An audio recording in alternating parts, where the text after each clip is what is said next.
does living in the present moment even mean? It's a question that I've pondered for a really long time, and today I'm gonna just try and answer it.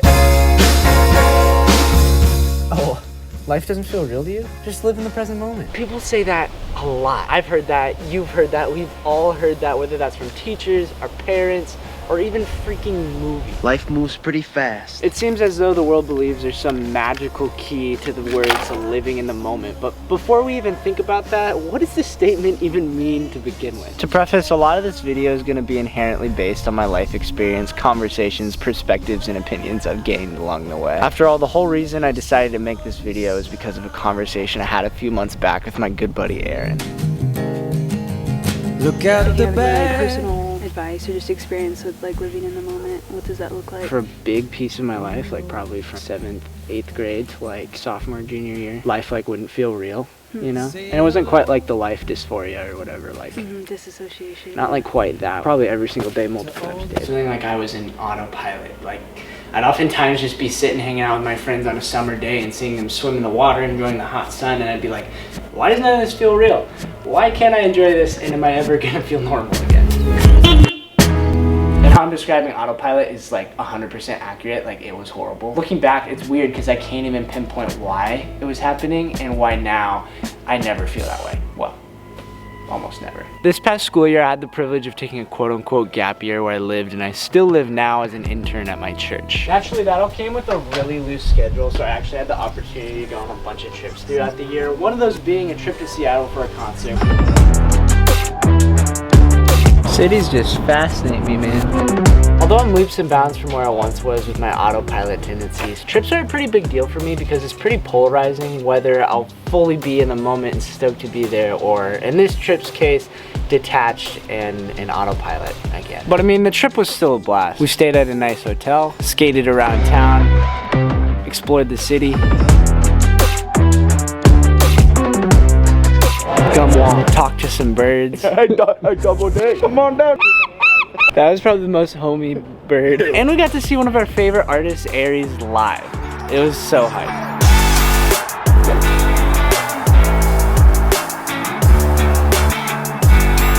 As if those thoughts I was having about trying to live in the moment weren't haunting enough, even Aries had something to say about it.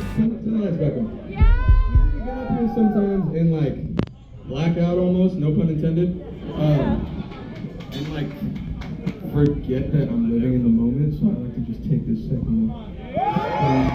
Crazy. As I mentioned earlier, a big majority of this trip, I didn't feel like I was living in the moment. I just felt like I kept on thinking about a video I should be making, or a book I should be reading, or you fill in the blank. Looking back on the whole trip though, the times I felt the most in the moment in Seattle were the times I got out of my head and actually did things. Things like skating, walking, drawing, talking to Josh and Nate, even just sitting and writing down my thoughts and reflecting. I don't know, it kind of seems like a dumb fix to just say like, oh, stop thinking. Right. Like as hard as that sounds, but, or easy. It's like being aware of your thought life and being like vigilant to just not be in your head all the time. And then also like, I really enjoy just putting on music I really like and just dancing, and that makes me super, super happy, so. Yeah. Just like transports you into like that, Totally. that moment, yeah.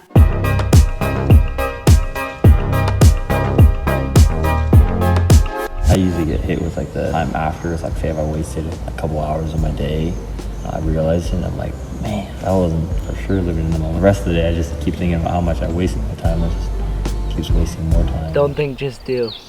I love that advice. It's so seemingly simple, yet so difficult to authentically execute. Within that whole idea, I do think there's a balance there, and I think I found it back on March 19th. My sister Abigail, my only sister, is getting married in California. I'm flying to Seattle and then flying to Santa Ana, and we're driving. Someone's picking. I don't really know actually. I'm winging it hard right now. Everything about being in California was so sick though, like meeting my soon-to-be brother-in-law's family, seeing my sister's wedding venue. No, I'm stoked for it. I'm just saying personally, I'm like, this is crazy.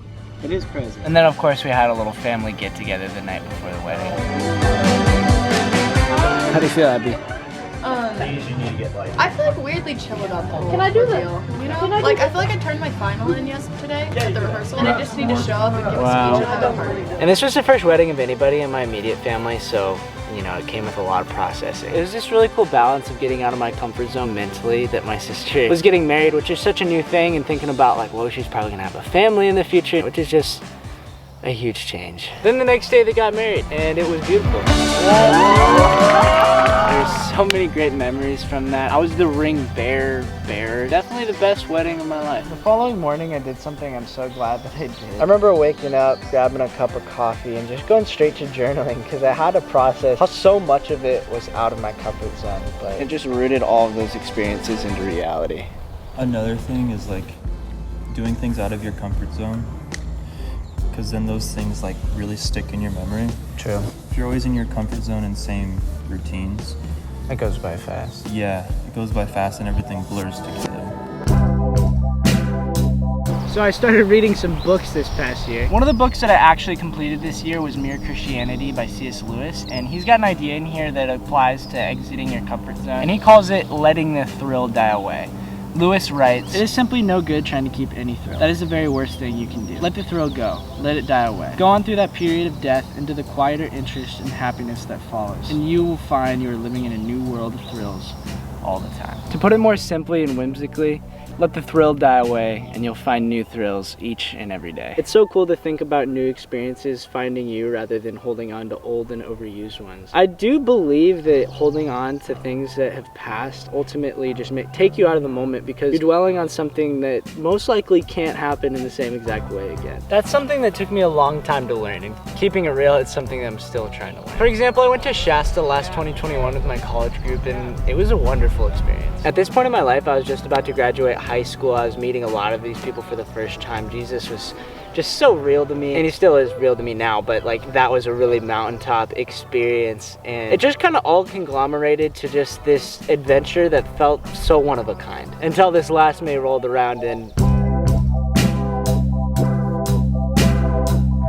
definitely were some nuances at this year's Shasta, like the notorious decline of water at the lake, docking our boats in a much better spot than last year, and absolutely subpar weather for it being May in freaking California. But a much deeper sense, that C.S. Lewis-esque thrill was gone, and it took me a long time to just let the thrill die away. Later on, I had this stark realization that people were having that same earth-shaking experience I had last year, this year. And I found myself rejoicing in other people's experience. Just because my life wasn't being rocked or radically changed for God, by God, I found myself being really stoked by what God was doing in my friends' lives. And of course, I was enjoying all the fun things along the way. Making the absolute most of just subpar weather. The bonfires, dancing, the baptisms, the super freaking wonky looking pancakes. Ultimately, Shasta 22 was a pretty dope time, regardless of the absolute journey I had to go on to figure that all out. After I came back to Shasta into my day-to-day life, I was curious. I was like, you know what, how do I get myself to practically just live in the moment? Like cheat codes, you know what I'm saying? Because I'm a creative person, so it's like doing what I love to do is gonna make me feel super alive. And I think that kind of just reflects, like, kind of we talked about this a while back, God created everything, and so there's that natural God-given gift that we all have of like just being creative. And I think when we are creating, we're able to just be a lot more aware of the world that we're in. Find your own avenue of creativity. Maybe that's filmmaking, maybe that's music, maybe that's fine art. Or if you're like, Caleb, I'm not creative, try hiking, getting outside, biking. That could help a lot. You know what? Believe it or not, I actually read another book this year. This one's called The Ruthless Elimination of Hurry by John Mark Comer. This book focuses on how hurry has just taken us so much away from our society and has robbed us of our personal lives, our spiritual lives. It's a freaking really good book, so you should totally check it out. The book actually has 20 practical ways to slow down in order to be more present, and I think it's super freaking helpful. So I'm gonna share my top 5 favorites that I like a lot, in no particular order. Number 1, driving the speed limit and fully stopping at stop signs. I'll be completely honest, this one's kind of tight because there's a lot of peace and just like kind of letting go while you drive, not of the steering wheel. When you're speeding, like what are you gonna get like to your place 5 minutes early max? Number 2, turning your smartphone into a dumb phone. You can do this in a lot of ways actually. You can delete all the time wasting apps from your phone, delete all social media, or limit yourself on social media. A particular one that I really like doing is turning my phone to grayscale. Personally makes me not want to be on my phone nearly as much. 3, committing to single tasks. Toxic productivity, hustle culture, we love it. Yeah, I'm really bad at this. I'll sit down to edit a video, trying to juggle 15 tasks at once, bro. No. Sit down and focus on one. I'm saying this to myself. And you guys obviously. 4, take up journaling. It's like one of the best things ever. I find such a correlation to my mental and emotional well-being to like if I'm processing. And it's tough because I don't journal nearly as much as I should. You gotta process your feelings, otherwise you're stuffing all of those feelings, thoughts, and emotions into a bottle, and that bottle will burst and it won't be pretty. 5, literally walk slower. Yup. No, seriously though, stopping and smelling the roses, huge difference. It's important to walk without your phone too. That's kind of a given. Bro, if you can minimize time on your phone, you're so much more present. Of course, these are all just recommendations, but I'd strongly suggest that you actually try these out, even if you don't struggle with living in the moment. I mean, they're just super helpful. And now that you've sat through the entire video, what does living in the present moment even mean? To put it in the most simple terms, my mentor, Scott, I hang out with him, and I'm like, what like is most important to you in life? And he's like, I'll be honest, this moment right now. Thanks so much for watching. Love you guys.